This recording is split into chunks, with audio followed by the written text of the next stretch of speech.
आया है ना। तो एमपी बनेगा 4 साल के लिए, अग्नि एमपी बनेगा 5 साल के लिए, अग्नि बनेगा 4 साल के लिए। बोलिए बेईमानी है कि नहीं है? है ना। तो आप जींद के लोग हैं ना, कड़कड़ा के बोलिए बेईमान को बेईमान, चोर को चोर बोलिए, बेईमान को बेईमान बोलिए। हमारा लोकतंत्र का अधिकार, ये हमारा ईमान है कि बेईमान को बेईमान बोलेंगे। अगर प्रधानमंत्री 5 साल का हो सकता है तो सिपाही 4 साल के लिए क्यों होगा?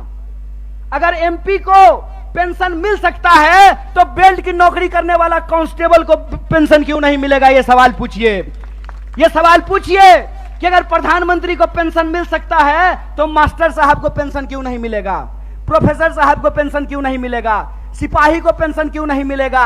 सेना में नौकरी करने वाले को पेंशन क्यों नहीं मिलेगा? और मैं अपने बड़े भाई दीपेंद्र साहब के सामने आपसे वादा करता हूं, कांग्रेस का हाथ मजबूत कीजिए, भारतीय राष्ट्रीय कांग्रेस को लेकर के आइए। हमने हिमाचल में ओल्ड पेंशन स्कीम लागू किया है, हरियाणा में भी ओल्ड पेंशन स्कीम को लागू करेंगे, इस बात को याद रखिएगा। इसीलिए हम कहते हैं कि यह देश एक बदलाव चाहता है। हम मानते हैं कि आपको हमसे कुछ नाराजगी होगी, कई बार माँ बाप को भी अपने बच्चे से नाराजगी हो जाती है, लेकिन माँ बाप अपने बच्चे को उठा करके डस्टबिन में नहीं फेंक देते हैं, क्या माता जी? फेंक देते हैं। तो भारतीय राष्ट्रीय कांग्रेस आपकी पार्टी है और भारतीय राष्ट्रीय कांग्रेस का मुद्दा आपका मुद्दा है। और हम देश के प्रधानमंत्री नहीं हैं कि झूठ बोलेंगे, आकर के आपको जबरदस्ती कहेंगे कि हमारा जींद से बहुत पुराना नाता है। अरे प्रधानमंत्री जी, जींद से आपका पुराना नाता है ना, तो एक और मेडिकल कॉलेज यहां खुलवा दीजिए। रास्ता में आते हुए सड़क पे बहुत सारा गड्ढा है, यहाँ के लोगों को इलाज कराने के लिए हिसार जाना पड़ता है, यहाँ के लोगों को इलाज कराने के लिए दिल्ली जाना पड़ता है। अगर आपका नाता है तो जींद के लोगों को ठगना बंद कीजिए, क्योंकि जींद के लोग अगर जाग गए तो जींद हरियाणा की राजनीतिक राजधानी है और हरियाणा में बदलाव से कोई रोक नहीं सकता है। अगर आप परिवर्तन करेंगे तो हमारा वादा है कि हरियाणा को हम बेरोजगारी में नहीं, रोजगार में नंबर 1 बनाएंगे। हम हरियाणा के लोगों को, हरियाणा के नौजवानों को रोजगार से जोड़ेंगे। भारत जोड़ो यात्रा का संदेशा बिल्कुल साफ है। हम नौजवानों को रोजगार से जोड़ना चाहते हैं, किसानों को एमएसपी से जोड़ करके रखना चाहते हैं, महिलाओं को उनके सम्मान से जोड़ करके रखना चाहते हैं, बुजुर्गों को उनके पेंशन से जोड़ करके रखना चाहते हैं। इसीलिए हमारा जो लड़ाई है, हमारा जो संघर्ष है, वो कुर्सी की लड़ाई नहीं है। हमारा जो संघर्ष है वो सत्ता की नहीं है, सत्य की है। तो मैं आप तमाम जींद के लोगों से यह अपील लेना चाहता हूं, मैं आप तमाम लोगों से यह आग्रह करना चाहता हूं, सत्य की इस लड़ाई में लोग कहते हैं कि बिहार भी राजनीतिक रूप से बहुत सक्रिय जगह है, बिहार भी बहुत राजनीतिक रूप से सक्रिय है, लेकिन कई बार चिराग तले अंधेरा होता है।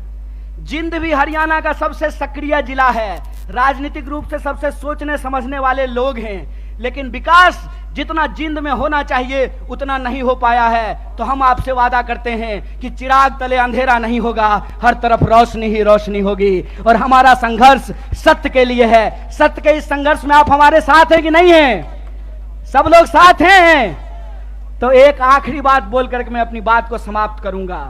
आज 20 मई है, आज हमको दीपेंद्र साहब को भी शपथ ग्रहण समारोह में होना था, लेकिन हमने जींद से वादा किया था, अपने भाई से वादा किया था कि हम जनता के बीच में रहेंगे और सिर्फ कर्नाटक में नहीं, अगली बार हरियाणा के शपथ ग्रहण में शामिल होंगे, ये संकल्प लेकर के जाते हैं। इसी आशा और विश्वास के साथ मैं अपनी बात को खत्म करता हूं। शुक्रिया।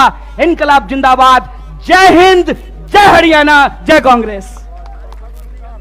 मेरी आवाज जहां तक पहुंच रही है, हरियाणा के जींद हलके के आसपास के जिलों से आए हुए इस शहर के सभी आदरणीय बुजुर्गों का, नौजवान दोस्तों का, माताओं बहनों का, किसान मजदूर भाइयों का, दुकानदार साथियों का, नौकरी करके बिजनेस करके अपने परिवार का भरण पोषण करने वाले आप तमाम मेहनती लोगों का मैं क्रांतिकारी इस्तकबाल करता हूं, आपका हार्दिक अभिनंदन करता हूं।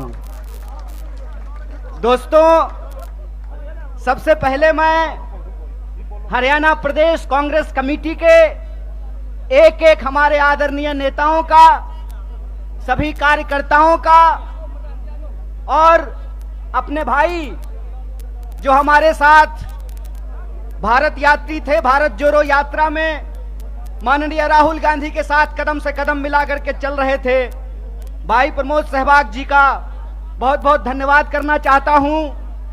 और मंच पे हमारे बड़े भाई, नौजवानों के दिलों के धड़कन, एमपी साहब आप लोग प्यार से कहते हैं उनको, भाई दीपेंद्र जी का विशेष रूप से आभार व्यक्त करता हूं, उनको धन्यवाद देता हूं कि आज उन्होंने मुझे